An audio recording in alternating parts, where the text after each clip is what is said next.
It is 3:14 in the morning, and the silence in my apartment is starting to have a physical weight. It presses against my eardrums, a low static hum that smells faintly of rotting copper and stale ozone. I have not slept more than 2 consecutive hours in the last 4 weeks. The glow of my primary monitor paints the peeling drywall of my bedroom in a sickly pale blue wash. I work the remote graveyard shift for the largest smart home security network in the country. You know the cameras I am talking about. The sleek black dome sitting on your bookshelf right now, or mounted in the corner of your ceiling, supposedly keeping you safe while you sleep. My job is to sit in the dark and manually review 5-second infrared clips that the automated system flags as false alarms. A motion sensor trips in a pitch black house. The camera records a short burst of video, and the artificial intelligence tries to figure out if it was a home invader or a stray dog. If the algorithm is confused, it kicks the clip to my queue. For 3 months, my entire existence has been watching the world sleep in grainy night vision. I watch dust motes drift across empty living rooms in Seattle. I watch heavy blackout curtains sway over air conditioning vents in Chicago. I watch golden retrievers pace across hardwood floors in Boston. Click approve. Click next. Click approve. Click next. It is a mind-numbing loop of other people's mundane safety. I drink cheap energy drinks that taste like battery acid just to keep my hands from shaking. I need the paycheck too much to care about the absolute isolation or the intense voyeuristic intimacy of watching strangers in their most vulnerable state. But then, on a Thursday night in late October, the algorithm flagged a lens glitch in a split-level home in Austin. I hovered my mouse over the file and clicked play. The video was standard night vision, illuminating a typical suburban living room with a glowing green hue. A ceiling fan rotated lazily overhead. There was no movement on the floor, but in the absolute darkest corner of the room, squeezed tight between a tall wooden bookshelf and the hallway entrance, there was a shape. The AI had highlighted it with a thin red bounding box labeled simply Visual Artifact. I leaned closer to the monitor. The air in my own apartment suddenly felt incredibly thick. It felt heavy, like the suffocating pressure drop right before a violent thunderstorm. The temperature in my bedroom plummeted, my own breath pluming into thin white mist against the glow of the screen. The shape in the corner of that living room was not a pixel tear or a shadow, it was a silhouette. It was impossibly tall, its head scraping the 8-foot ceiling. It was hunched forward at a grotesque angle just to fit inside the room. The limbs were entirely wrong, they were unnaturally elongated, with far too many joints protruding beneath the surface. They hung limp at its sides like twisted wire wrapped in pale, smooth, featureless skin. It had no face, it was just a blank, sweeping curve of pale flesh where eyes and a mouth should be. It just stood there in the dead space of the room, completely static for the entire 5-second clip. The homeowner was asleep just 10 feet down the hall. I tried to swallow, but my throat felt coated in thick dust. I told myself it was a digital rendering error. It was just a stitched image failure from a cheap lens manufacturing batch. I forced my finger to click approve, wiping the clip from the queue forever. I took a sip of cold coffee and stared at the empty wall of my apartment, but 2 hours later, a motion alert tripped in a high-rise apartment in Tokyo. I hit play, different room, different time zone, different furniture, but standing in the far corner, pressed completely flush against a sliding glass door, was the exact same impossibly tall figure. The exact same extra joints protruding from the arms. The exact same featureless, pale face pointing toward the empty living room. My chest tightened into a hard knot. I could hear my own pulse thudding in my ears, a heavy, rhythmic drum that drowned out the hum of my refrigerator. A sharp, metallic taste flooded the back of my mouth. Over the next 6 shifts, I stopped doing my actual job. I started hunting for the glitch. I found it in London. I found it in a rural farmhouse in Texas. I found it in a basement apartment in Toronto. always standing perfectly still, always in the darkest corner, always in homes where the residents lived alone and were fast asleep. I knew it was a severe violation of company protocol, but I started saving the still frames to a hidden folder on my personal hard drive.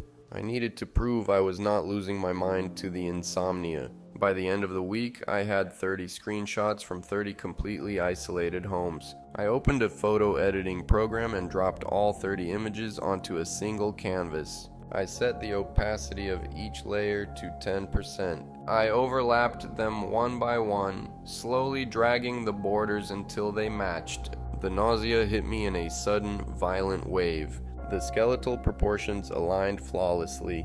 Every elongated bone, every twisted joint, every sickening curve of the faceless head matched pixel for pixel. It was not a random software glitch, it was the exact same entity. It was physically inside all of these houses. Panic started clawing at the back of my throat. I could not pull enough air into my lungs. My hands trembled so violently I could barely control the mouse. I minimized the photo editor and frantically pulled up the live queue. The system had just flagged a brand new false alarm from a townhouse in Denver. I bypassed the standard viewer and illegally downloaded the raw video file directly to my desktop. I set the media player to loop the 5 seconds of footage endlessly. Loop 1. The room is empty except for the towering entity in the corner. Loop 4. It remains completely frozen. A silent statue in the grainy green light. Loop 7. My eyes are burning, tracking every pixel of the pale skin for any sign of movement. Loop 9. Nothing changes. The video restarts for the 10th time. It happens at the 2-second mark. The entity does not just move, it violently snaps its elongated neck at a perfect 90-degree angle. The smooth, featureless face locks directly onto the camera lens. It knows it is being watched. I did not log off when my shift ended at 9 in the morning. I simply sat in the suffocating silence of my apartment. My bedroom felt significantly smaller than it had the night before, the walls pressing inward and trapping the sour smell of my own nervous sweat. Every time I blinked, the negative after image of that featureless face burned itself directly into my retinas. I completely abandoned my daily quality assurance quotas. The system alarms piled up by the thousands, flashing angry red warnings across the top of my secondary monitor. I wrote a crude, unauthorized scraping script to bypass the company quality filters. I commanded the terminal to pull every single archived video file from one specific address. It was a quiet 2-story suburban house in Ohio. Over the last 30 days, the camera in their living room had logged exactly 30 false alarms, always between 3 and 4 in the morning, always when the house was dead silent. My fingers were stiff and completely numb as I downloaded the heavy encrypted files to my local drive.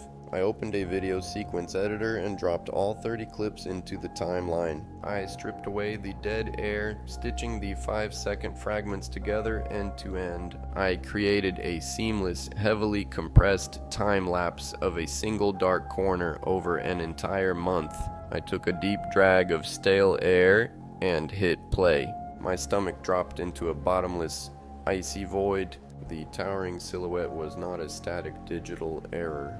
It was moving. In the compressed time lapse, the impossibly tall figure appeared to vibrate, shifting fluidly in the grainy green infrared light. It was a sickening, an unnatural jitter. On night 1, it was pressed completely flat against the drywall near the front door. On night 7, it was hovering over the edge of the living room rug. On night 14, its elongated, multi-jointed leg had shifted 6 inches forward. It was a millimeter migration. It was taking one microscopic, agonizingly slow step every single night. I watched the fluid, jerky progression of its twisted limbs as it navigated the dark room. Its knees bent backward like a grasshopper, its oversized hands dragged silently across the carpet without leaving a single depression in the fabric. It was heading in a direct, unflinching straight line toward the open doorway of the master bedroom. The homeowner was asleep in there every single night, completely ignorant to the towering parasite inching its way into their physical sanctuary.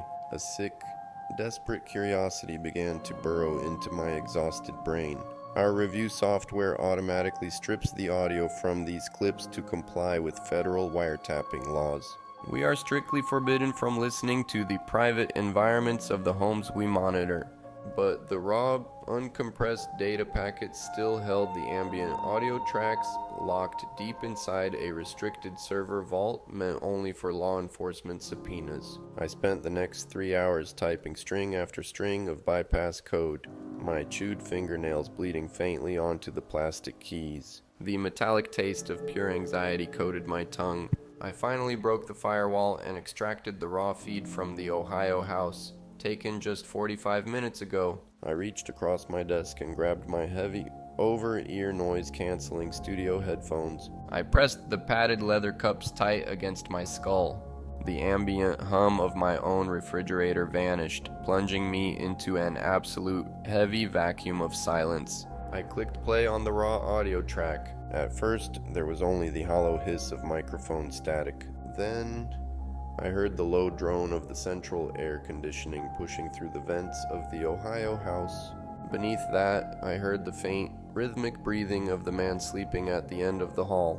Inhale, exhale. But there was something else in the audio, something standing right at the threshold of his bedroom door. It sounded incredibly wet. It was a deep, guttural clicking noise, like heavy calcified cartilage being snapped in half while submerged in thick syrup.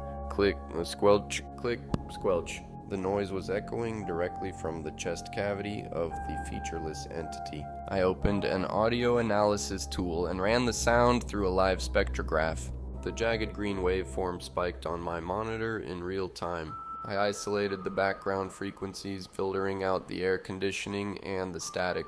The wet clicking was not random. I watched the green peaks of the audio graph align perfectly on my screen. The wet clicking from the entity was perfectly synchronized with the sleeping man. Every time the man inhaled, the entity clicked. Every time he exhaled, the heavy cartilage snapped. It was a biological symphony, anchoring its unnatural form to his vital signs. My throat tightened. Without warning, the slow, rhythmic breathing on the audio feed hitched. The smooth rhythm caught sharply in the back of the sleeping man's throat. He suffered a sudden, severe sleep apnea episode. His breathing stopped completely. Dead silence filled the audio feed. The wet clicking from the hallway instantly ceased. The spectrograph line went completely flat. My lungs locked up entirely, my chest burning as I stared at the frozen green footage.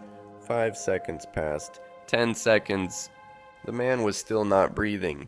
The towering silhouette in the hallway remained perfectly rigid. The silence was so absolute I could hear the blood rushing through the veins in my own neck. My vision started to blur at the edges. My mind scrambled to process the lack of sensory input. Then, incredibly slowly, the entity raised one of its spindly, multi-jointed arms. It lifted a single elongated finger and pressed it horizontally against the blank space where a mouth should be. It was a deliberate, mocking, shushing motion. It knew I was listening. The entity leaned forward, stretching its long, pale neck until its featureless face filled the entire lens of the camera. It unleashed a localized, deafening, wet screech directly into the microphone. The frequency was the absolute sound of tearing metal and crushing bone. The sheer force of the noise physically threw me backward out of my chair. My noise-canceling headphones sparked and died, filling my bedroom with the suffocating stench of melting plastic. I scrambled backward against the wall as the thick glass of my primary monitor violently splintered, a deep spiderweb crack fracturing directly across the pale face of the entity staring back at me. The high-pitched ringing in my left ear is a physical weight. It feels like a rusted nail driven horizontally through my temporal lobe. The smell of scorching plastic from my ruined headphones fills the stagnant air of the bedroom. I am on my hands and knees staring at the shattered glass of my primary monitor. The heavy crack across the screen perfectly split the pale face of the entity staring back at me. I cannot stop my teeth from violently chattering. My mouth tastes like old pennies and stomach acid. But the overwhelming adrenaline does not let me stay on the floor. I drag my exhausted body back into the computer chair. The secondary monitor is still glowing with the pale blue light of the company network. I need to know what happens to the people who do not wake up. I need to know what that thing does when it finally reaches the edge of their beds. My fingers are stiff and completely numb as I type out a string of unauthorized commands. I bypass the standard quality assurance terminal and force a backdoor into the black level administrative vault. This is the hidden digital architecture of the company, a shadow database completely insulated from the public interface. I run a reverse search using the specific IP addresses of 50 homes where my time-lapse footage confirmed the entity had crossed the bedroom threshold.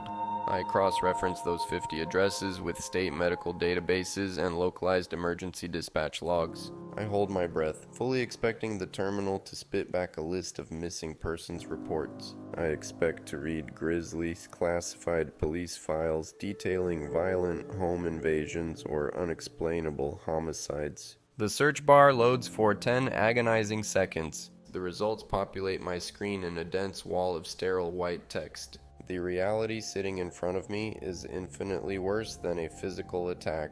Nobody is dead. Nobody has gone missing. Not a single homeowner has reported a break-in or tampered hardware, but every single one of them has a newly updated medical file generated within 48 hours of the entity reaching their bedside. The diagnoses are exactly identical across all 50 geographically isolated individuals. Sudden onset of severe treatment-resistant sleep paralysis. Chronic and incredibly violent night terrors. Rapid cognitive degradation manifesting as sudden early onset memory loss. I pull up the clinical notes for a 26-year-old woman in Seattle. Her doctor noted that she complained of a crushing, suffocating weight pressing down on her chest every single night. She told them she felt like something unseen was slowly scraping the inside of her skull while she lay completely paralyzed in the dark. She was rapidly beginning to forget the names of her own family members. I open a file for a retired mechanic in Dallas. His psychiatric evaluation details extreme auditory hallucinations. Specifically, a rhythmic wet clicking sound he hears every time he tries to sleep. My stomach violently heaves. I swallow down the bitter bile rising in the back of my throat. The entities are not breaking into these homes to kill anyone. They are feeding. They are standing perfectly still over the beds of these unaware victims. They are parasitically hollowing out their minds while they are trapped in the biological prison of their own sleeping bodies. And my employer knows exactly what is happening. The hidden metadata attached to these medical files shows they have been actively downloaded, categorized, and tracked by the highest level executives for over 5 years. The smart home cameras were never designed to be a protective shield. They were never meant to keep the threats out of the house. They are high-definition observation decks designed to quietly monitor a global invasion we are entirely oblivious to. A cold, heavy wave of absolute terror settles deep in my chest. I cannot let millions of unsuspecting people sleep under the watchful red eyes of those cameras for one more night. I open a secure encrypted terminal window. My hands fly across the mechanical keyboard. Driven by pure, unadulterated panic, I begin compiling every single restricted file I have touched into a massive data dump. I attach the time-lapse videos of the millimeter migration. I attach the raw audio files of the wet, synchronized clicking. I attach the black level cross-referenced medical profiles. I find the secure dark web Dropbox for a major international investigative journalism outlet. I paste the entire encrypted directory into the anonymous upload portal. I type out a frantic, disjointed warning message telling the public to physically rip the cameras out of their drywall. My chest heaves as I struggle to pull enough oxygen into my tight lungs. The air feels incredibly thin. I highlight the recipient list. I drag my cursor to the bottom right corner of the screen. I slam my finger down on the enter key. The upload progress bar appears on the screen, glowing a faint neon green against the dark interface. 10%, 30%, 60%. The green bar suddenly stutters and violently freezes. A deep, aggressive mechanical whirring sound erupts from the tower of my computer beneath the desk. The internal cooling fans suddenly scream like jet engines, blowing hot, dusty air across my legs. Every single screen in my apartment instantly snaps to pitch black. Not a localized power failure, a complete system wipe. The heavy, suffocating silence rushes back into the room. I sit completely motionless in the oppressive dark. A single line of brutal red text slowly types itself across the center of my dead monitor. It is a direct terminal override from the highest tier of the system administrator network. System access permanently terminated. The text lingers for 3 seconds before a second line slowly appears beneath it. They pay us to build the cameras, not to warn the incubators. My heart completely stops beating. The word incubators echoes violently in my head, stripping away the absolute last shred of rational thought I possess. Not victims, not prey, vessels. Before my brain can even process the message, my apartment Wi-Fi router mounted high on the bedroom wall spits a violent shower of yellow sparks. The heavy smell of burning silicon floods the room. Then, from the pitch-black living room down the hall, a harsh metallic clack cuts through the silence. It is the undeniable sound of my own smart door deadbolt violently unlocking itself from the outside. I back slowly away from the desk until my shoulders hit the bedroom wall. The temperature in the apartment drops to freezing. I stare out the open doorway into the absolute void of my hallway.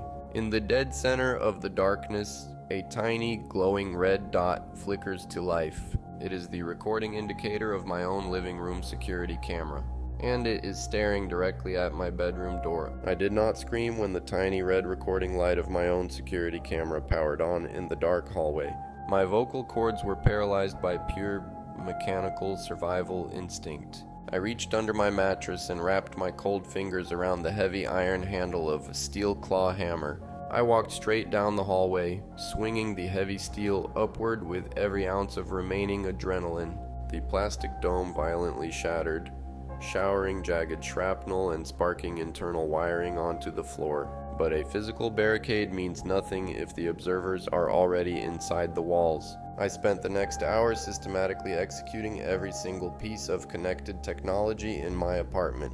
I tore the smart smoke detector from the drywall, the taste of stale dust and copper coating my throat. I took a rusted kitchen knife and carved deep gouges into the baseboards, completely severing the thick fiber optic internet cables. I dragged my heavy oak dresser across the living room, wedging it tight beneath the front door knob. I placed my smartphone on the linoleum, bringing the hammer down until the glass screen was reduced to bloody powder. I sealed myself entirely inside a pitch-black, completely analog sensory deprivation tank. The true psychological nightmare began when the sheer adrenaline finally left my body. I sat in the corner of my bedroom, my back pressed firmly against the cold junction of 2 solid walls. I forced myself to stay awake for 72 straight hours. The word incubator echoed constantly in my skull.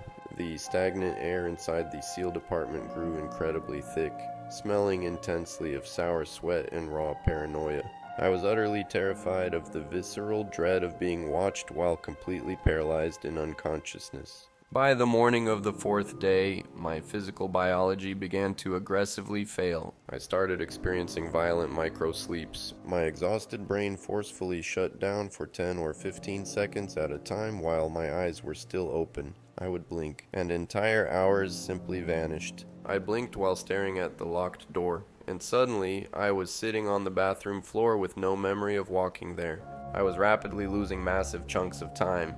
It was the exact same cognitive degradation that infected the victims. I knew I would not survive another night. I needed absolute physical proof that I was safe while my eyes were closed. During a brief window of morning daylight, I moved the heavy dresser just enough to slip out the front door. I walked 3 miles to a dilapidated pawn shop and paid in crumpled cash for a completely analog closed-circuit camcorder. It was a bulky block of gray plastic. It ran on alkaline batteries and recorded directly onto heavy magnetic tape. No Wi-Fi cards, no Bluetooth transmitters.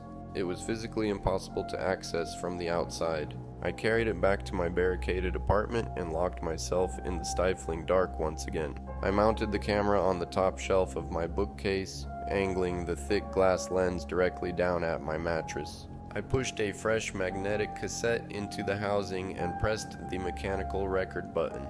The internal spools began to turn with a steady mechanical hiss.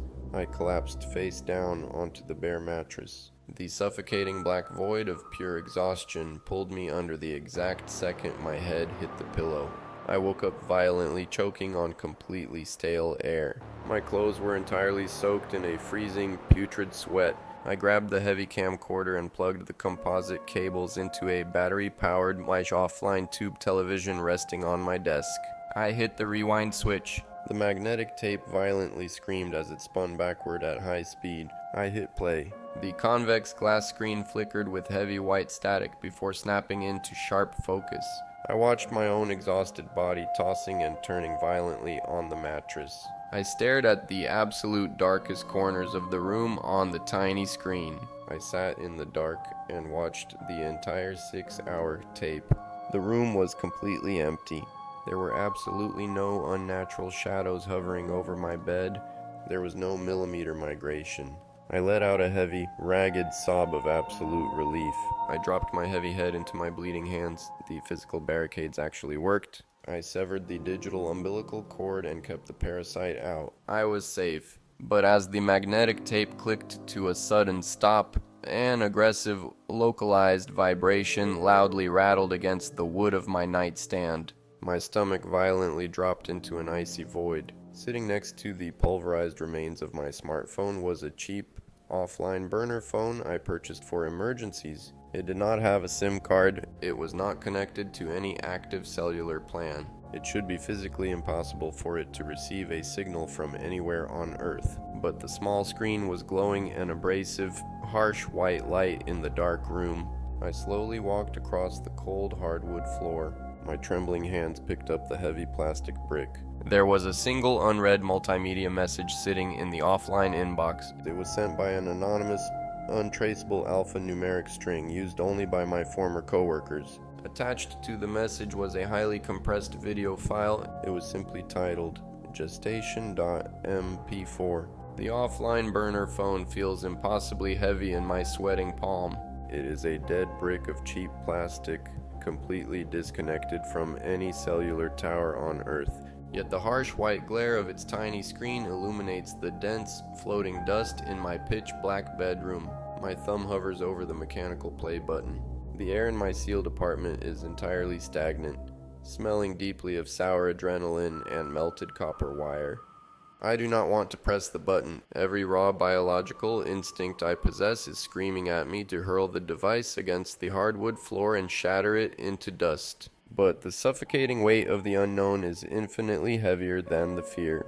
I press my thumb down. The screen flickers, loading a highly compressed media file with a heavy digital tear. It is not the grainy green infrared footage I am so used to analyzing during my endless graveyard shifts. It is a military-grade thermal imaging feed.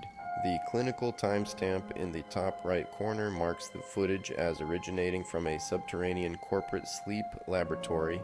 The thick concrete walls of the observation room glow in deep, freezing violet on the thermal spectrum.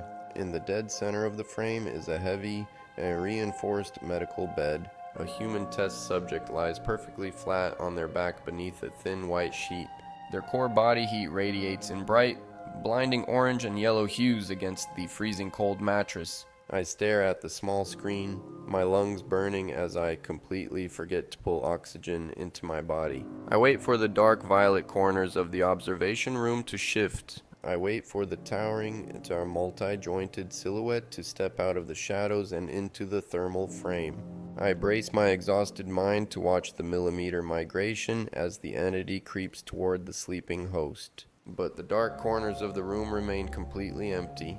30 seconds of dead air pass in absolute silence. Then, the bright yellow heat signature concentrated deep inside the victim's chest cavity begins to aggressively shift. The massive concentration of heat moves slowly upward from their stomach, sliding directly into their throat. The sleeping test subject begins to violently choke. Their jaw slowly drops open. It drops far further than human bone and cartilage naturally allow. I listen to the raw audio track playing through the tiny speaker of the phone. I hear the unmistakable, thick, wet sound of facial ligaments tearing under immense pressure. The lower mandible of the victim completely disconnects from their skull, dropping flush against their collarbone. A long, spindly, multi-jointed hand reaches out from the pitch-black void of the victim's open throat. My stomach violently heaves. A thick wave of metallic bile floods the back of my mouth, burning my throat with the taste of battery acid. A completely featureless, pale head follows the elongated hand. The entity slowly pulls its massive, folded torso up from the internal organs of the sleeping host. It is covered in a thick, glowing white thermal fluid. The towering figure silently steps out of the gaping mouth and places its twisted feet onto the cold floor of the laboratory. It does not detach. A thick, translucent biological umbilical cord stretches from the lower back of the entity, running directly down into the severed vocal cords of the victim. The horrifying truth completely shatters my fragile perception of reality. The entities do not break into the houses from the outside. They do not stalk their prey from the shadows of the living room. The 30 days of compressed time-lapse footage I spent weeks analyzing was completely backward. The towering figures were not slowly inching toward the beds of the isolated homeowners. They were slowly walking away. They emerge from our throats while we are paralyzed in our deepest sleep cycles. They spend years physically tethered to our bodies by that thick biological cord. They stand completely still in the dark corners of our living room, stretching their unnatural limbs, passively feeding on our ambient memories. They are quietly scraping the inside of our skulls to fuel their own gestation. They wait until they are finally strong enough to snap the tether and walk out the front door into the physical world. The sudden medical diagnoses of sleep paralysis and night terrors were never psychological. They were simply the conscious mind waking up while the entity was still standing in the living room, holding the physical body hostage. The smart home security cameras were never installed to keep the threat out. They are a global agricultural counting system. The security company is actively monitoring the incubation progress of the human crop. The harsh light of the burner phone slowly fades to black. The encrypted video ends. I am left staring at my own exhausted, hollow reflection in the dead glass. The absolute silence of my barricaded bedroom presses against my eardrums with a crushing physical weight. I slowly look up from the phone. I stare at the offline tube television sitting on my desk. I stare at the static image of my own empty bed recorded just hours ago. The crushing, devastating realization paralyzes every single muscle in my body. I did not lock the threat out. The heavy oak dresser barricading my door means absolutely nothing. The severed internet cables inside my drywall are completely useless. The analog footage of my bedroom is completely empty because I am the incubator. My entity simply has not started coming out yet. I drop the plastic phone onto the cold hardwood floor. The dull thud violently shatters the suffocating silence of the apartment. I cannot run. I cannot call for help. Suddenly, I feel an immensely heavy, slithering weight violently shift deep inside my own chest cavity. It feels like a massive coil of thick, wet rope pressing aggressively against the bottom of my left lung. The air in my bedroom instantly tastes like raw copper and rotting meat. The heavy mass shifts higher, dragging itself forcefully against the soft tissue behind my sternum. I open my mouth to scream. I command my vocal cords to push out a deafening sound. Nothing happens. My human voice is completely gone. I stare blankly into the pitch-black darkness of my apartment as my jaw is forcefully pushed open from the inside. The joints in my face begin to violently stretch past their breaking point. A heavy, rhythmic sound echoes directly from the absolute darkest corner of my own throat. Click, squelch, click, squelch, click, squelch.